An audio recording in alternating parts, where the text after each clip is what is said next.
My husband said drunk at the party, "I married the wrong sister." He didn't know I was behind him hearing everything. I should have noticed the way his eyes lingered.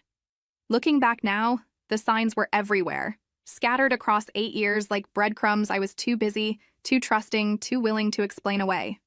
But you never really think your husband married you as a placeholder for someone else. You never think that someone else is your own sister. The company Christmas party was at some upscale hotel downtown, the kind with crystal chandeliers and waiters in bow ties carrying trays of champagne. I wore the green dress my husband had picked out. The one he said brought out my eyes. I remember feeling pretty that night, confident even. I remember thinking we looked good together as we walked in, his hand on the small of my back, guiding me through the crowd of his coworkers and their spouses. I should have known something was wrong when he started drinking heavily. He usually nursed one beer all night at these things, always worried about maintaining his professional image. But that night, he was downing whiskey like water, his face getting redder, his laugh getting louder. His boss came over at one point, made some joke about holiday cheer, but I caught the concerned look he shot me before walking away. The explosion happened near the buffet table. I was talking to one of the other wives, someone's name I can't even remember now, when I heard his voice rise above the music and chatter. He was standing with a group of his colleagues, swaying slightly, and one of them must have said something about families or sisters or I don't even know what. But suddenly my husband was laughing this bitter, ugly laugh. "You want to know something funny?" he slurred, and the whole group went quiet. Some of them were already backing away, that universal instinct to avoid a drunk person about to say something they shouldn't. I married the wrong sister. There, I said it. The room didn't actually go silent.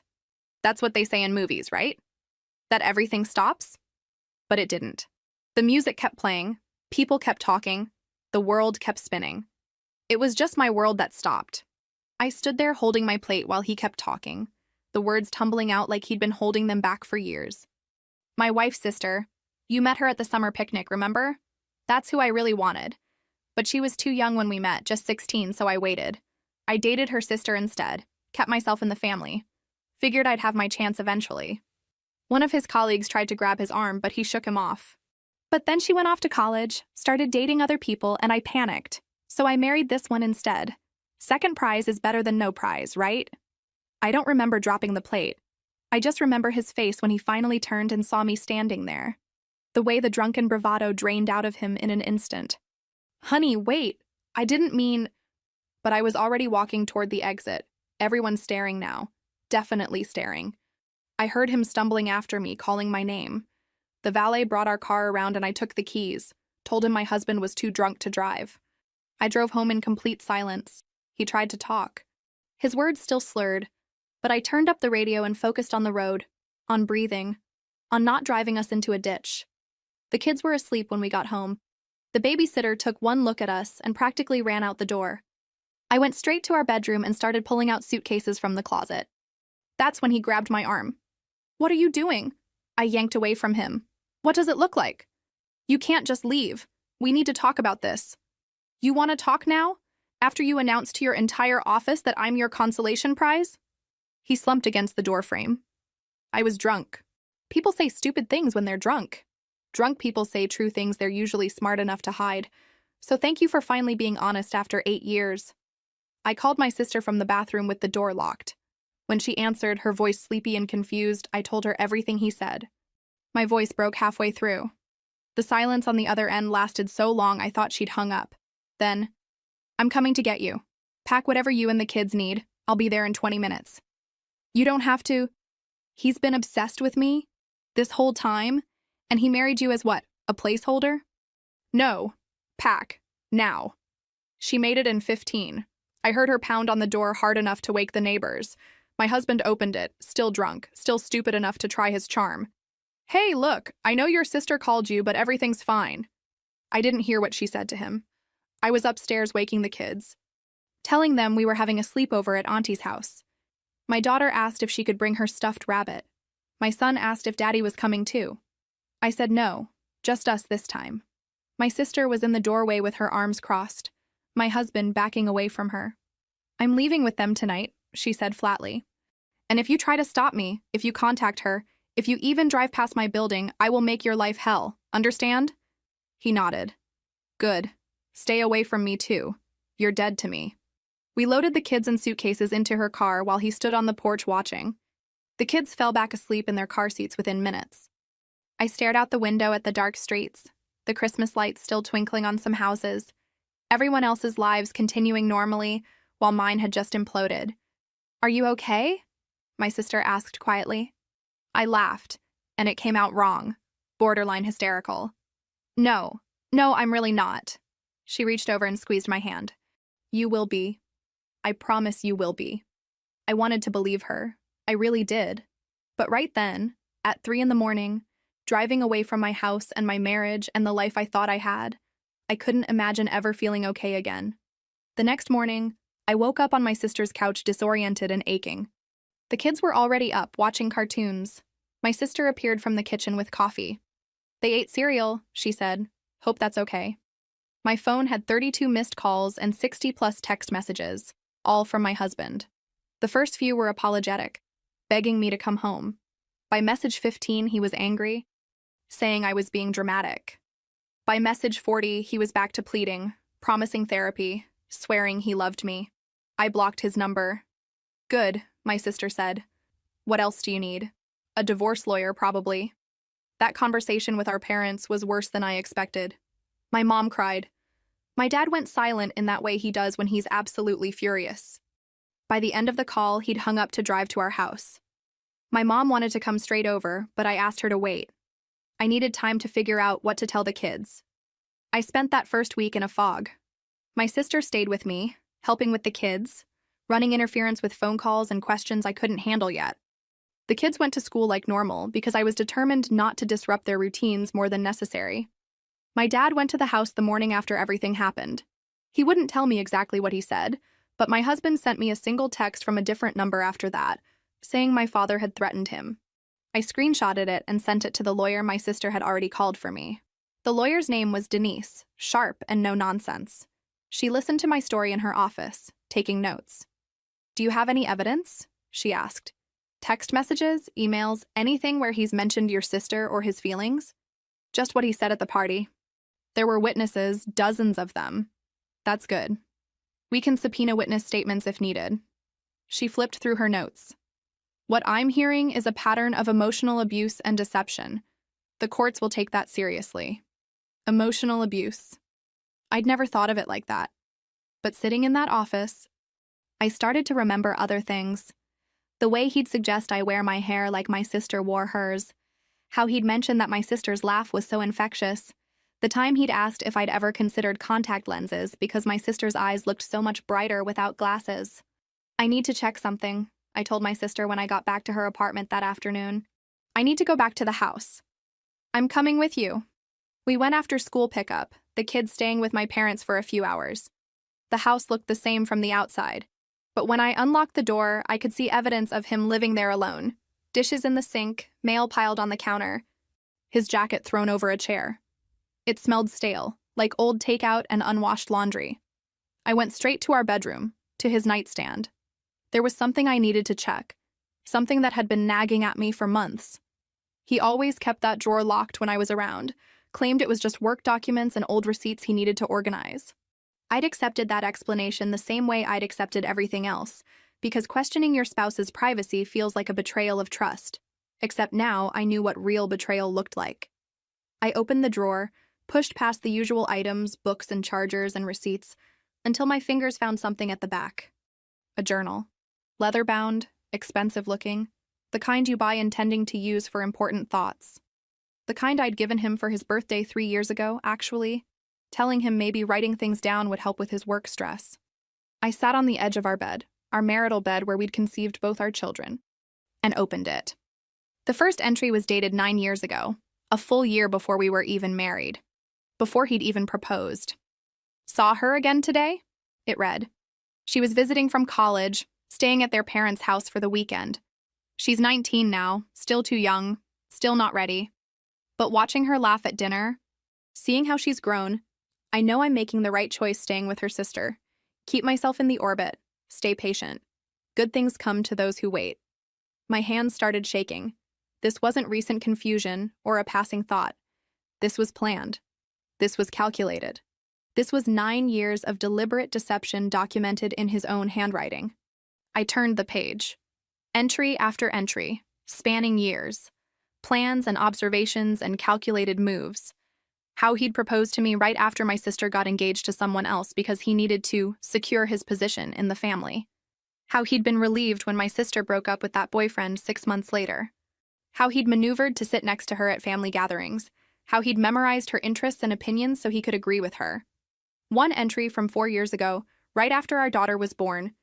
The second baby cements everything. 2 kids create obligations that can't be dissolved easily. She's bound to me now through the children, which means her family is bound to me, including the sister. Long game is working. How he'd decided to have children with me because that would cement the connection permanently, make it impossible for anyone to cut me out. Another entry from 2 years ago. Convinced her to cut her hair shorter like her sister wears it. She actually thanked me for the suggestion, said it's more practical with the kids. Doesn't realize I just want her to look more like the person I actually want. I photographed every page with my phone, my hands shaking so badly some of the pictures came out blurry.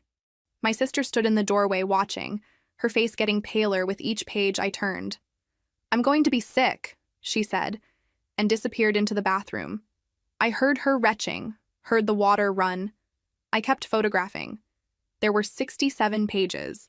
67 pages of obsession and manipulation and cold, calculated planning. When I was done, I stood up and looked around the bedroom with new eyes. How many nights had I slept next to him while he was thinking about her? How many times had he touched me while imagining someone else? "We need to leave," my sister said from the doorway, her face wet where she'd splashed it. "We need to get out of here right now." I agreed. I took the journal with me, evidence held tight against my chest as we locked the door and left. In the car, neither of us spoke for several minutes. "I'm sorry," she finally said, her voice breaking. "I'm so sorry this happened to you because of me."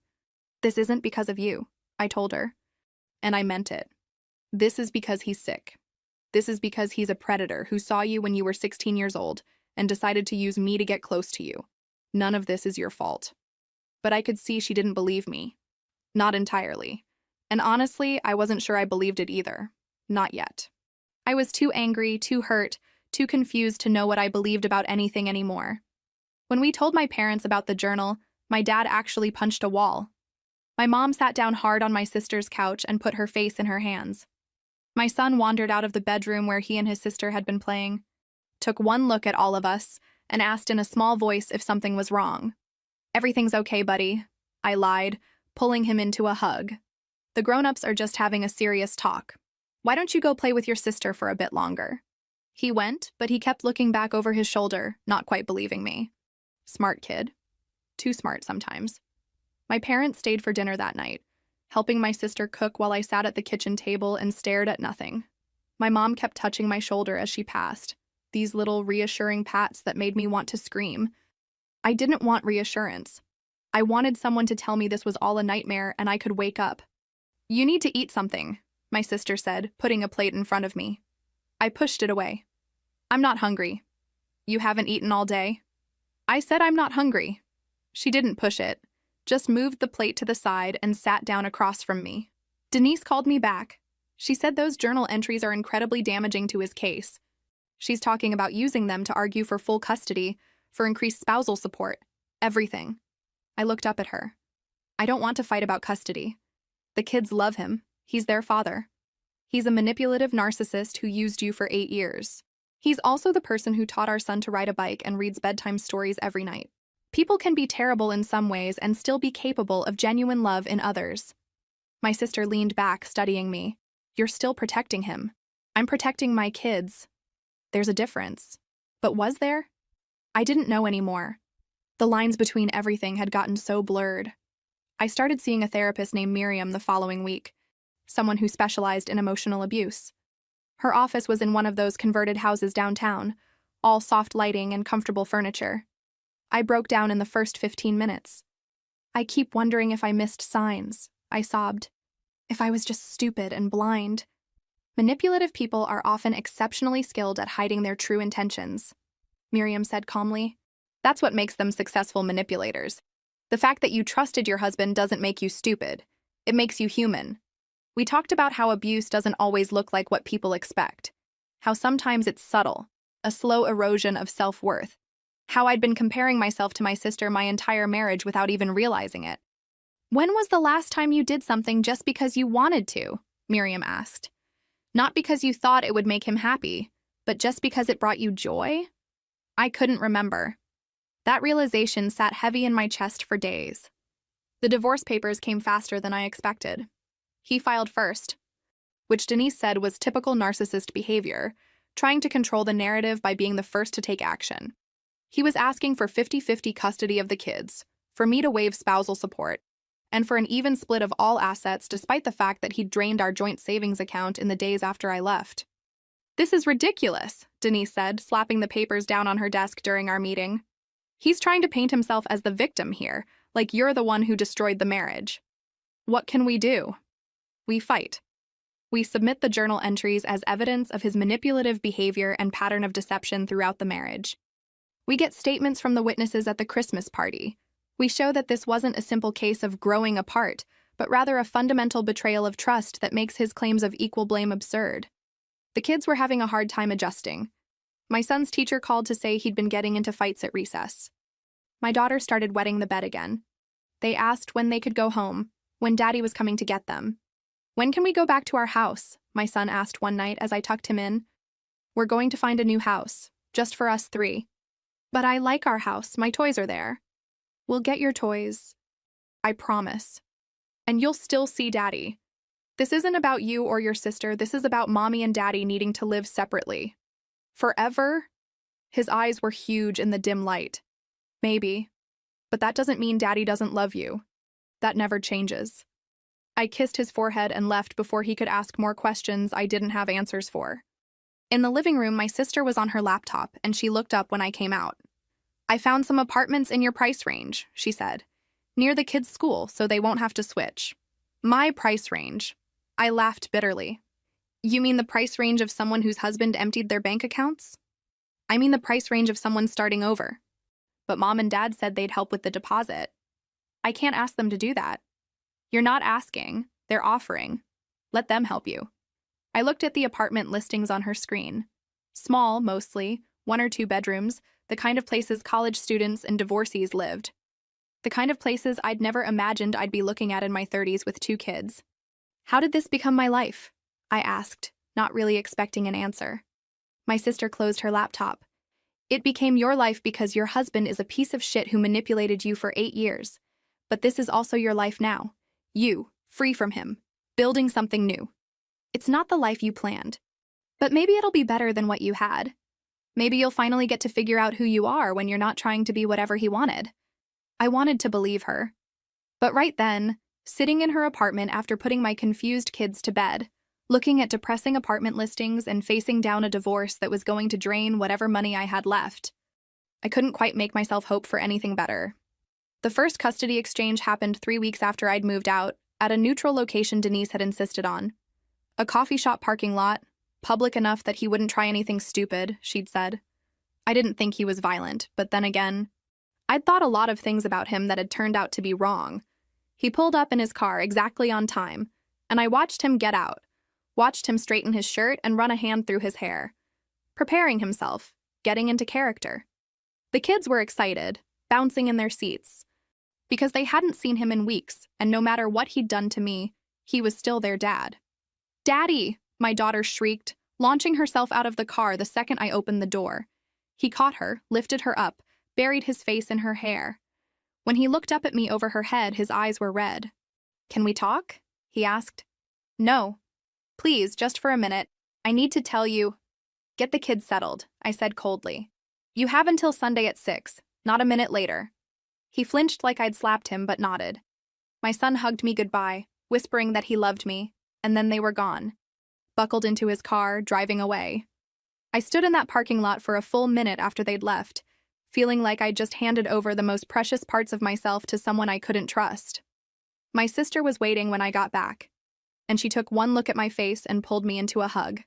"They'll be okay," she said. "Kids are resilient. What if he tells them his version? What if he makes me the villain?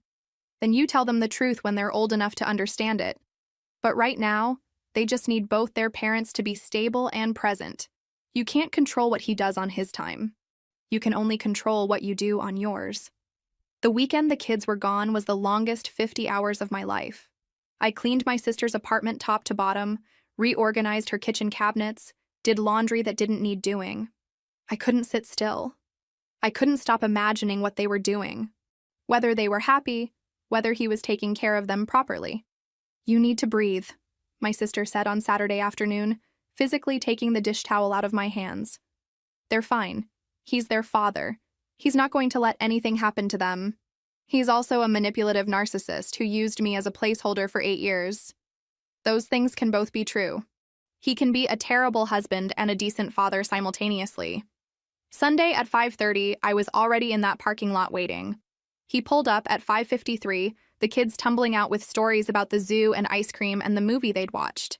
They smelled like his cologne and different laundry detergent. These tiny reminders that they'd been in a world I wasn't part of.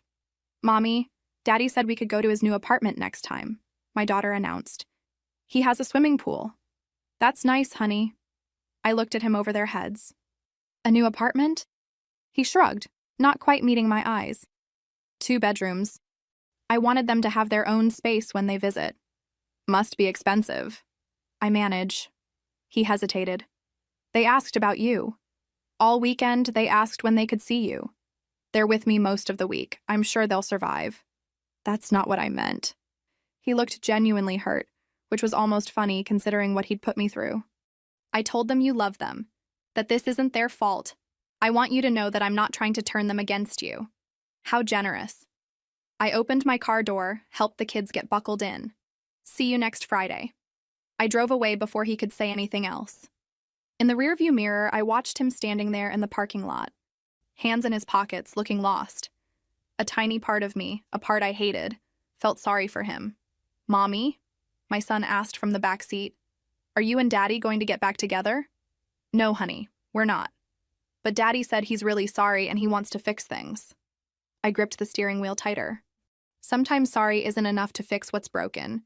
Sometimes things break in a way that can't be repaired. And the healthiest thing is to accept that and move forward. "I don't understand." "I know, and that's okay. You don't have to understand it right now." The mediation session was scheduled for early October, and I showed up with Denise and a folder full of evidence. The journal entries, statements from 3 witnesses at the Christmas party, bank records showing how he'd drained our accounts. My husband arrived with his own lawyer, a slick-looking guy in an expensive suit who definitely cost more than I could afford. The mediator was a tired-looking woman in her 50s who'd probably seen 1,000 divorcing couples and their bullshit. She looked at both of us with the kind of weary patience usually reserved for toddlers having tantrums. "Let's start with custody," she said, opening her files. His lawyer immediately launched into a speech about how my husband was a devoted father who'd always been present in his children's lives, who'd coached their soccer teams and attended every school event, who deserved equal time with them. Denise countered with the evidence of manipulation and deception, arguing that someone who'd deceived his wife for 8 years couldn't be trusted to prioritize his children's emotional well-being over his own needs. The mediator held up a hand. "Unless there's evidence of abuse or neglect specifically toward the children, the court typically favors shared custody arrangements." "What about emotional abuse toward their mother?" Denise asked.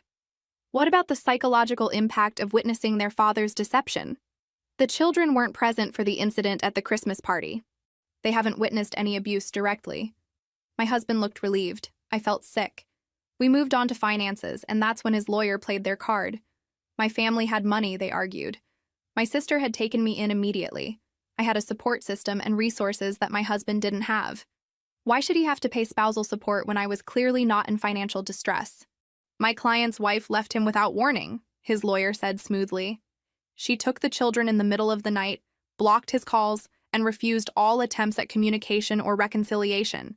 She's being supported by her family, living rent-free with her sister, while my client is struggling to afford a 2-bedroom apartment suitable for his children's visits." I wanted to scream. To stand up and shout that I'd left because he'd publicly humiliated me, because I'd discovered 8 years of lies, because staying would have destroyed me. But Denise put a hand on my arm, keeping me quiet. My client left because she discovered, quite publicly, that her entire marriage was based on her husband's obsession with her younger sister, Denise said calmly. She slid copies of the journal entries across the table. These documents show years of calculated manipulation and deception. This wasn't a simple case of falling out of love. This was sustained psychological abuse. The mediator read through them, her expression never changing. My husband's face went pale, then red. His lawyer whispered something to him urgently. "This is invasive," his lawyer protested. "My client's private journals are evidence of motive and character in this divorce proceeding," Denise interrupted. "The court needs to understand why my client felt she had no choice but to leave immediately, and why any claims that she's at fault for the dissolution of this marriage are absurd." The mediator kept reading. My husband slumped in his chair, and for a moment I almost felt sorry for him again. Almost. Then I remembered sitting at that Christmas party, and the sympathy evaporated. "Mr.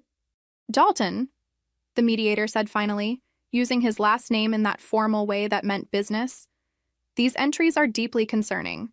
They show a pattern of deception that, while not illegal, certainly explains why your wife felt the marriage was irretrievably broken." "I was young when I wrote those," he said desperately.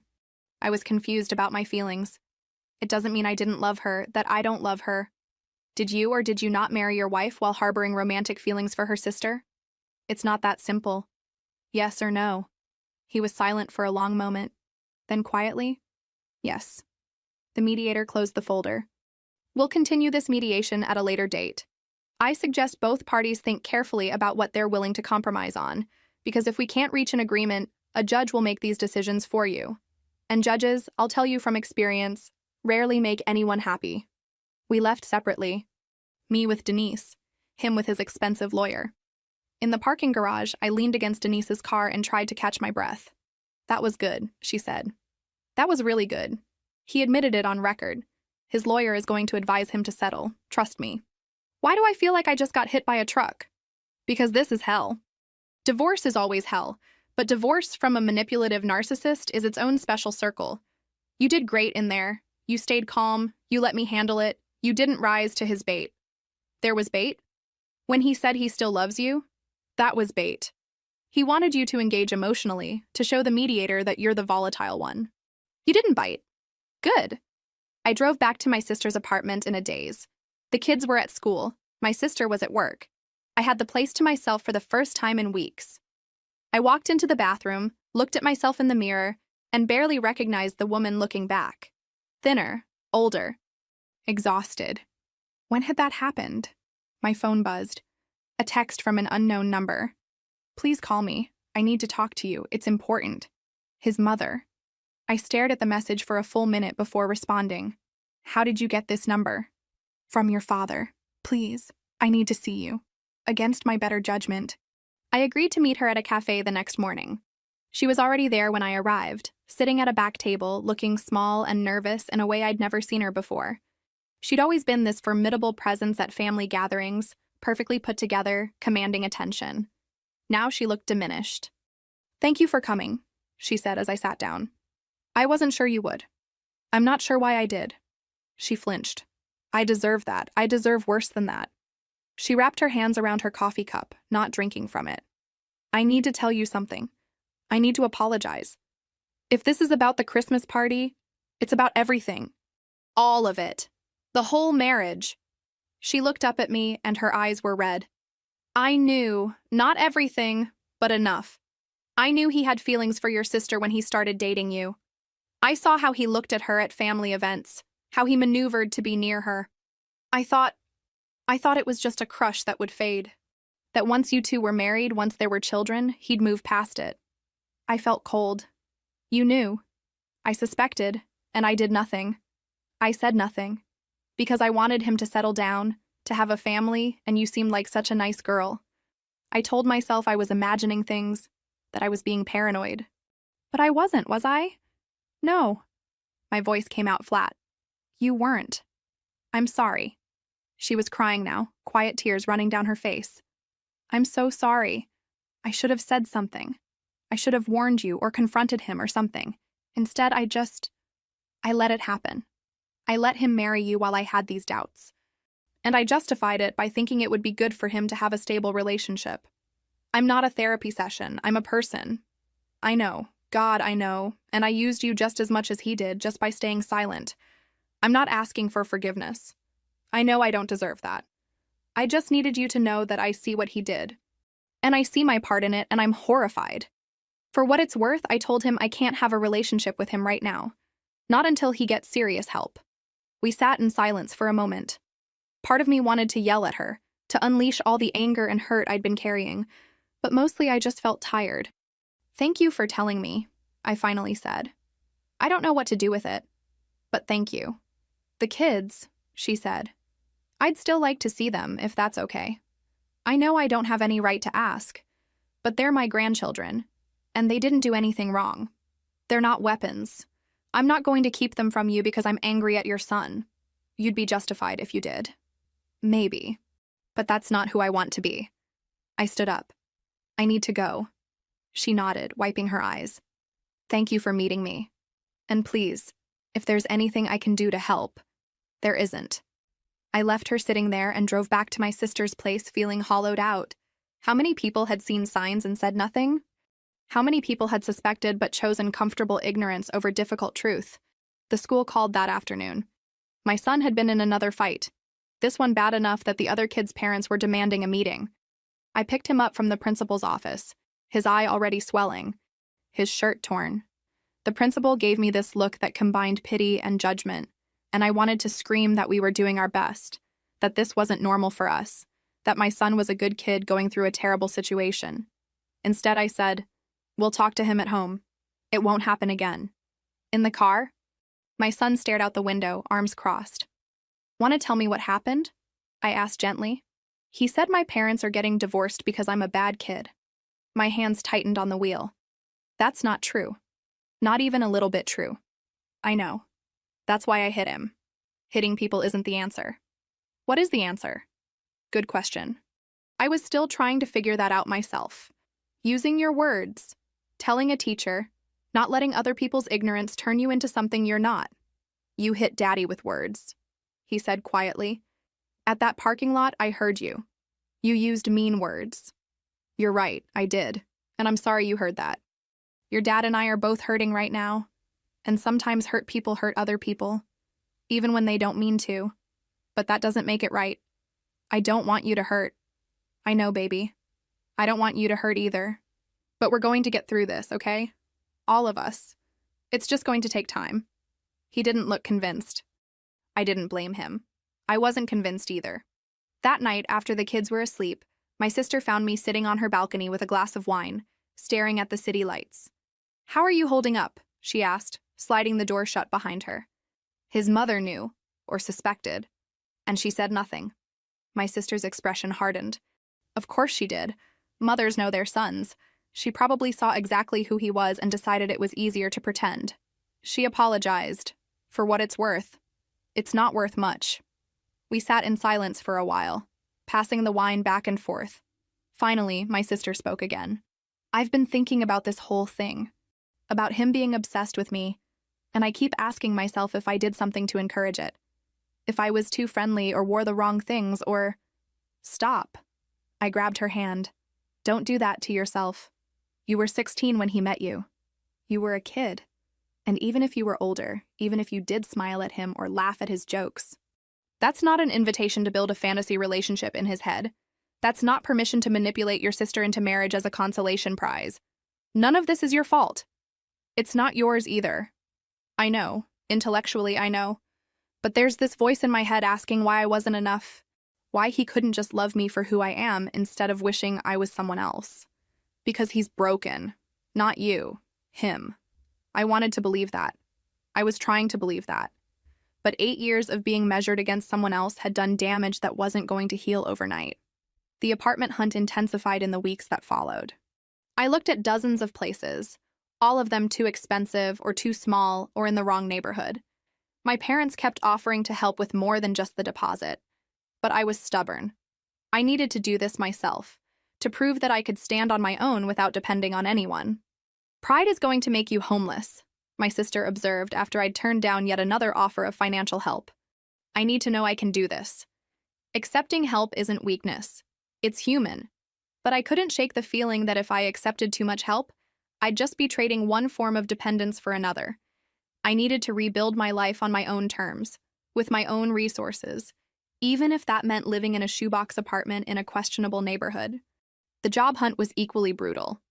I'd worked part-time during the marriage, fitting my hours around the kids' schedules, and now my resume looked like Swiss cheese with all the gaps. I sent out 23 applications in 1 week alone. I got callbacks from 4 companies. I went to interviews in clothes I'd borrowed from my sister because I'd left most of my professional wardrobe at the house and couldn't bring myself to go back for it. The 3rd interview was at a design firm downtown. Nothing glamorous, but steady work with benefits. The hiring manager was a woman in her 40s who looked at my resume and then looked at me. "You're overqualified for this position," she said bluntly. "But you've been out of full-time work for 6 years. Why should I take a chance on you?" I almost gave her the safe answer, the one about being ready to return to work now that my kids were older. But something made me tell the truth instead. "I'm getting divorced," I said.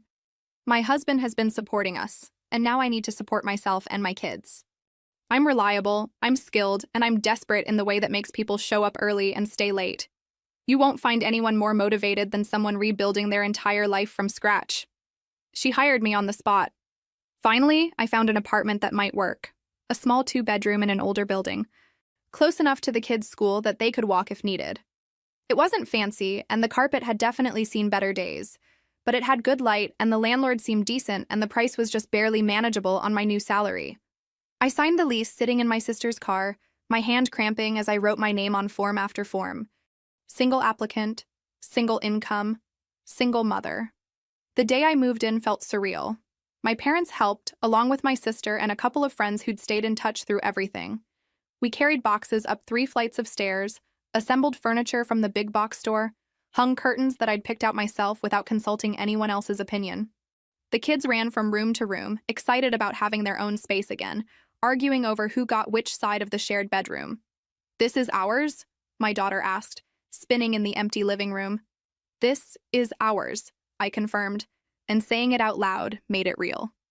That first night in the new apartment, after the kids were asleep in their room and my helpers had all gone home, I sat on my secondhand couch and cried. Not sad tears exactly, more like release tears, grief tears, relief tears all mixed together. I was exhausted and scared and proud of myself all at once. My boss at the design firm was understanding about my situation, as understanding as any boss can be when you're asking for time off for mediation sessions and therapy appointments. But she was also clear about expectations. The flexibility came with the expectation that I'd deliver quality work on time. I threw myself into projects, grateful for something to focus on besides the dumpster fire my personal life had become. Something unexpected happened about a month after I started the new job. I got an email from someone I vaguely recognized, one of the women who'd been at that Christmas party. She worked in a different department from my ex-husband, and her message was short but direct. I was there that night. I heard what he said. "I'm sorry I didn't reach out sooner, but I wanted you to know that most of us were appalled. Several people filed complaints with HR about his behavior. I don't know if that helps, but I thought you should know you weren't imagining how bad it was. You deserved better."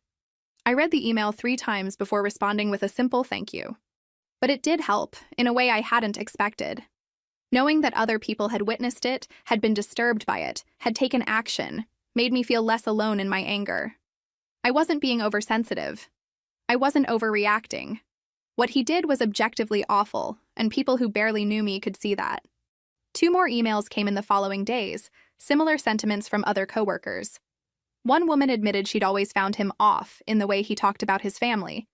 Another said she'd warned HR years ago about comments he'd made that seemed inappropriate but couldn't quite pin down why.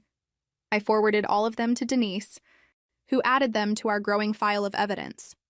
The kids adjusted to our new apartment better than I'd expected.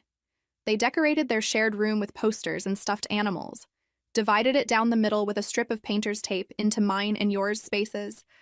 They helped me assemble furniture from the big box store, wielding Allen wrenches like swords, and making a game out of finding the right screws. On our first night in the new place, we ordered pizza and sat on the floor because I hadn't bought a dining table yet.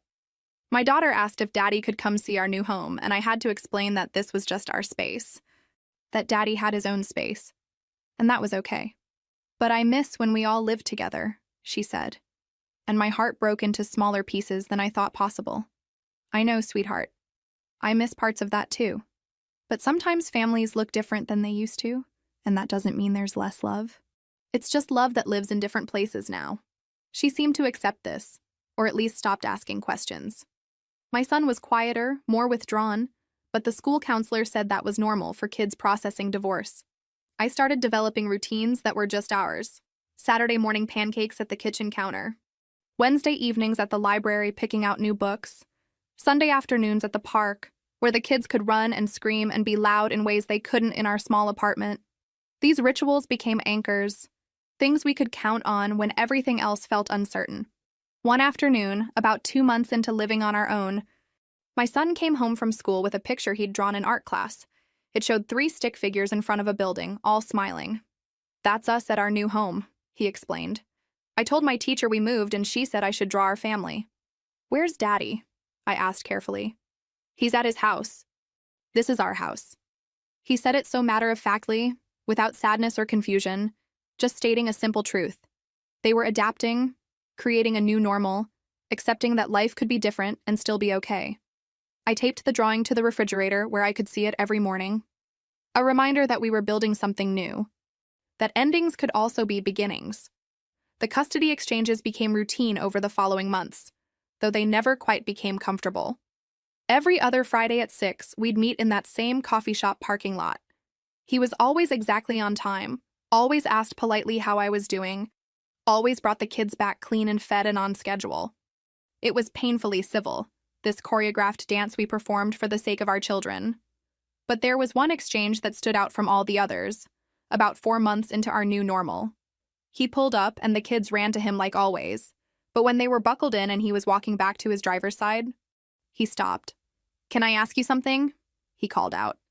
I tensed but nodded. "Are they okay? Really okay?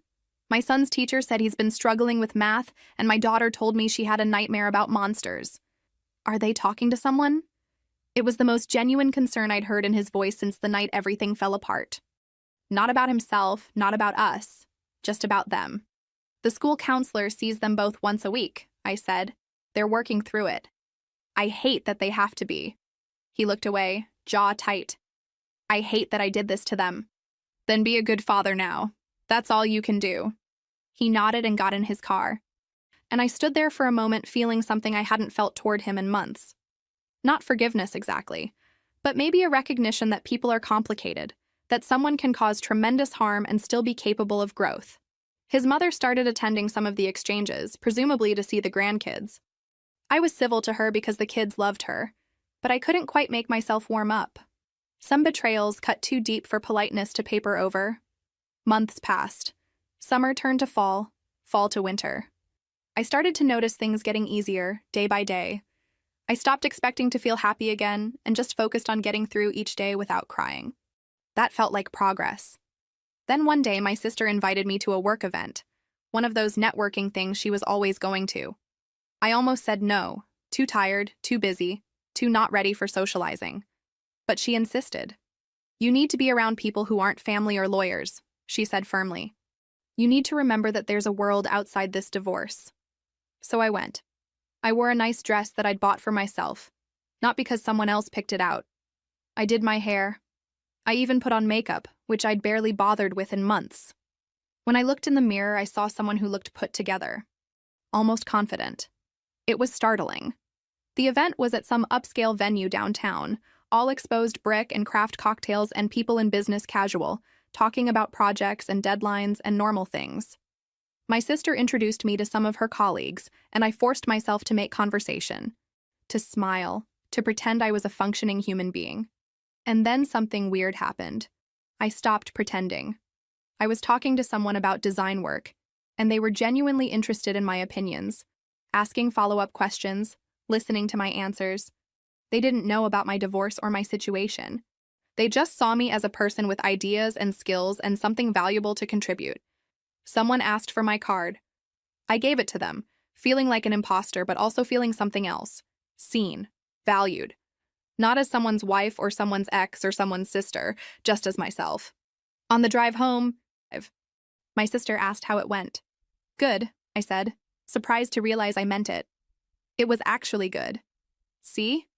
The world didn't end. No, I guess it didn't. The final divorce papers came through in early spring. Denise called to tell me it was done, and I remember standing in my little apartment kitchen, phone pressed to my ear, feeling nothing. Just this strange absence of feeling, like I'd braced for an impact that never came. You did it, Denise said. It's over. What now? Now you live your life. Now you figure out what you want instead of reacting to what he did. Now you get to just be. I thanked her, hung up and sat down on my secondhand couch. The kids were at school. The apartment was quiet. Sunlight was streaming through the windows I'd cleaned the day before, and I was officially, legally, single. I called my sister. It's done. The divorce is final. How do you feel? I don't know. Empty, relieved, sad, all of it at once? That sounds about right. Want me to come over? No, I think I need to sit with this for a bit, but thanks. I sat there for a long time after we hung up, just letting myself feel whatever came up. Grief for the life I'd thought I had. Relief that the constant tension was over. Fear about the future. Hope, small and tentative, that maybe I could build something better now. My therapist had been working with me on recognizing my own patterns, the ways I'd made myself smaller to fit into what I thought my husband wanted. How I'd stopped pursuing hobbies because he'd made subtle comments about them being impractical or silly. How I'd changed my appearance, my interests, my entire personality to try to be lovable, never realizing that I'd been lovable all along, just not to someone who'd already decided he wanted something else. You spent 8 years trying to be enough for someone who'd made you inadequate before you even met, Miriam said during one session. That was never a game you could win. The problem wasn't you. It was that he was measuring you against an impossible standard, being someone you aren't. How do I stop doing that? How do I stop measuring myself against my sister? Do you want to be your sister? I thought about it, really thought about it. No, I love her, but I don't want to be her. I want to be me. Then start acting like you believe that's enough. Easier said than done. But I was trying. I'd started taking a pottery class on Tuesday evenings, something I'd always wanted to do but never had time for. I was reading books my husband had mocked as beach reads and thoroughly enjoying them. I was learning that I liked my coffee black, not with cream and sugar like I'd been drinking it for years because that's how he'd prepared it. Small things, tiny rebellions against the person I'd been trained to be. But they added up. My parents threw a celebration of independence dinner a few weeks after the divorce was finalized. It felt weird to celebrate the end of a marriage, but my dad insisted. You're celebrating freedom, he said, raising his glass. You're celebrating choosing yourself. You're celebrating survival. Those are all worth commemorating. My kids played with my nieces and nephews in the backyard, their laughter drifting through the open windows. My sister made a toast about resilience and starting over. My mom hugged me tight and whispered that she was proud of me. Even his mother had started to rebuild some connection with us, carefully and respectfully. She saw the kids every few weeks, always at neutral locations, always respecting my boundaries. She never asked about him, and I never offered information. But I could see in her eyes every time she looked at me that she was carrying her own guilt about what her silence had cost. Thank you for letting me be part of their lives, she'd said the last time I'd seen her, her voice thick with emotion. I know I don't deserve it. They deserve to know their grandmother, I'd replied. That's not about you or me. It's about them. Standing there at my parents' house, surrounded by people who loved me for exactly who I was, I realized something Miriam had told me weeks earlier was finally sinking in. Healing isn't about forgetting what happened, she'd said during one of our last sessions before I'd graduated to monthly check-ins. It's about integrating it into your story without letting it define you. You're not just the woman whose husband betrayed her. You're the woman who survived that betrayal and built something new. I was becoming okay. Not every day, but more days than not. The kids proved everyone right about resilience. They stopped asking when we were going back to the old house. They started calling my apartment home, without any qualifiers. They developed their own routines in both places, adapted to having 2 birthday parties and 2 Christmas mornings and 2 bedrooms. My daughter started taking art classes on Saturdays, something she'd always wanted to do but we'd never made time for before. She'd come home with paintings of flowers and houses and abstract swirls of color, taping them proudly to the walls of our apartment. My son joined a coding club at school and came home every week excited to show me what he'd learned. pulling up programs he'd written on my laptop, eyes bright with accomplishment. They were building their own lives, their own interests, separate from the trauma that had brought us to this point. Watching them thrive gave me permission to try thriving too. And slowly, carefully, I was. Not just surviving anymore, but actually living. I'd started taking that pottery class on Tuesday evenings, my hands covered in clay, creating things that were imperfect and beautiful precisely because of their flaws. The instructor praised my progress, said I had good instincts. It felt strange to be praised for something that had nothing to do with being someone's wife or someone's mother. To be seen just as myself. I was reading books I wanted to read, not books someone else thought I should read. I was learning that I liked my coffee black, that I preferred mornings to evenings, that I was actually good at my job when I wasn't constantly second-guessing myself. I discovered I liked going to movies alone, that eating dinner at 9 because I got distracted working felt freeing rather than wrong, that I could make decisions about my own life without consulting anyone. Small things, tiny rebellions against the person I'd been trained to be. But they added up to someone I was starting to recognize and even like. I ran into my ex at a coffee shop one Saturday morning. I was there with a book, enjoying the rare luxury of time to myself while the kids were at his place. He was there with a date, some woman I didn't recognize, and they were laughing about something when he looked up and saw me. His face went through about 5 different expressions in rapid succession. Surprise, guilt, defensiveness, something that might have been longing, and finally resignation. I gave him a small nod of acknowledgement and went back to my book. His date said something to him, and they left a few minutes later. I didn't feel jealous. I didn't feel much of anything, actually. Except maybe a mild curiosity about whether he'd tell her the truth about why his first marriage ended. But it wasn't my problem anymore. None of it was my problem anymore. That night, putting the kids to bed after they came back from his place, my son asked me a question. Mom, are you happy now? I thought about it. Really thought about it. Not the automatic yes, of course, I might have given before, but an honest assessment.